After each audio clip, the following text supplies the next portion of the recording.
Assalamualaikum warahmatullahi wabarakatuh. Halo semuanya, salam sejahtera untuk kita semua. Perkenalkan, nama saya Ahmad Ilham Zikrullah dari SMK Kehutanan Negeri Kadipaten Kabupaten Majalengka, Provinsi Jawa Barat. Saat ini saya sedang duduk di bangku kelas 11. Izinkan pada video kali ini saya akan menayangkan hasil presentasi yang telah saya buat terkait dengan pendidikan karakter. Pada materi pendidikan karakter ini ada 4 topik yang akan kita bahas. Yang pertama terkait dengan latar belakang masalah, pengertian, tujuan, faktor-faktor permasalahan, dan implementasi dari pendidikan karakter yang dapat kita terapkan dalam kehidupan kita. Yang pertama terkait dengan latar belakang masalah. Teman-teman, permasalahan utama yang saat ini terjadi di Indonesia adalah generasi muda. Mengapa? Karena sebab terjadinya permasalahan ini karena generasi muda banyaknya tersandung oleh kasus-kasus kriminal seperti kasus korupsi, narkoba, tawuran antar pelajar, bahkan banyak dan maraknya kasus perundungan atau bullying yang dilakukan oleh remaja terhadap teman sebayanya di lingkungan sekolah. Kemudian paradigma masyarakat atau kerangka berpikir masyarakat menunjukkan bahwa kecerdasan kognitif sebagai fokus sekolah menjadi salah satu penyebab munculnya masalah karakter. Survei yang saya ambil dari PISA di tahun 2018 menempatkan Indonesia di urutan ke-74 alias peringkat ke-6 dari bawah, teman-teman. Seperti yang kita lihat, kemampuan sains di angka 396 ini menempatkan posisi Indonesia di posisi ke-71. Kemampuan literasi siswa di angka 371 berada di posisi ke-74. Kemudian kemampuan matematika di angka 379 menempatkan keberadaan Indonesia di posisi ke-73. Pengertian pendidikan karakter adalah segala usaha atau upaya untuk mengarahkan, melatih, dan memupuk nilai-nilai baik sehingga kita sebagai seorang pelajar dapat tumbuh menjadi pribadi yang baik, yang bijak, yang dapat memberikan kontribusi yang positif kepada lingkungan dan masyarakat yang luas.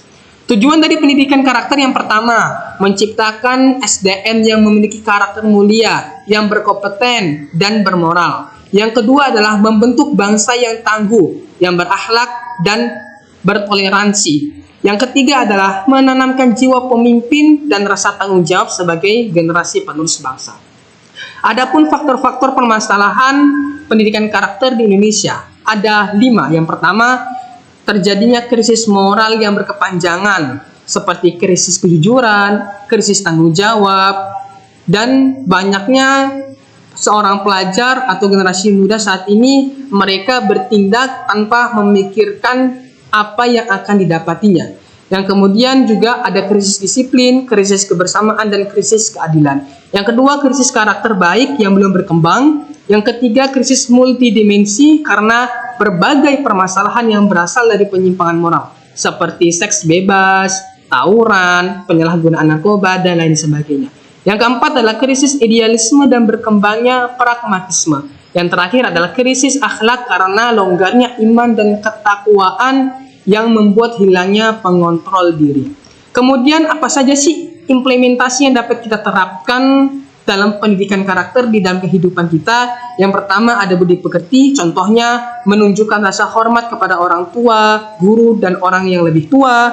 Yang kedua bertanggung jawab atas perbuatan dan perkataan sendiri, jujur dan amanah dalam setiap tindakan. Yang keempat rasa peduli dan empati terhadap sesama dan mau membantu orang lain. Dan yang terakhir adalah berakhlak atau yang kelima adalah berani untuk bertindak sesuai dengan prinsip yang diyakininya. Yang kedua adalah etika. Etika ini sangat penting, teman-teman, karena etika menjadi landasan kita dalam berinteraksi di sosial. Contohnya seperti kita menghargai perbedaan pendapat dan keyakinan orang lain. Yang kedua, berkomunikasi dengan baik dan sopan dalam berbagai situasi. Yang ketiga, bertindak adil dan tidak diskriminatif terhadap orang lain. Yang keempat, kita dapat menjaga kerahasiaan informasi dan data pribadi. Dan yang terakhir adalah bertanggung jawab atas dampak dari tindakan dan kata-kata sendiri. Yang ketiga ada adab kesopanan. Contohnya mengucapkan salam bila bertemu dengan orang yang kita kenal seperti bapak ibu guru dan lain sebagainya. dengan menyapa orang lain dengan ramah. Yang kedua, menggunakan bahasa yang sopan dan santun dalam pergaulan. Yang ketiga, menjaga kebersihan dan kerapian diri. Yang keempat, menghormati privasi orang lain. Dan yang kelima adalah menghargai waktu dan tidak menunda-nunda pekerjaan. Yang terakhir adalah pergaulan, contohnya memilih teman yang baik dan memiliki pengaruh positif, menjauhi pergaulan yang tidak sehat dan berbahaya. Yang ketiga, bersikap proaktif dalam kegiatan sosial dan kemasyarakatan. Yang keempat, menjaga toleransi dan saling menghargai antar kelompok. Dan yang terakhir adalah berkomunikasi dengan baik dan efektif dalam berbagai situasi sosial. Demikian teman-teman yang dapat saya sampaikan hasil presentasi yang saya buat ini. Semoga presentasi saya mendapatkan ilmu yang bermanfaat bagi diri kita dan dapat diterapkan dalam kehidupan atau dalam keseharian kita. Terima kasih dan saya akhiri presentasi ini dengan mengucap hamdalah dan saya akhiri wassalamualaikum warahmatullahi wabarakatuh.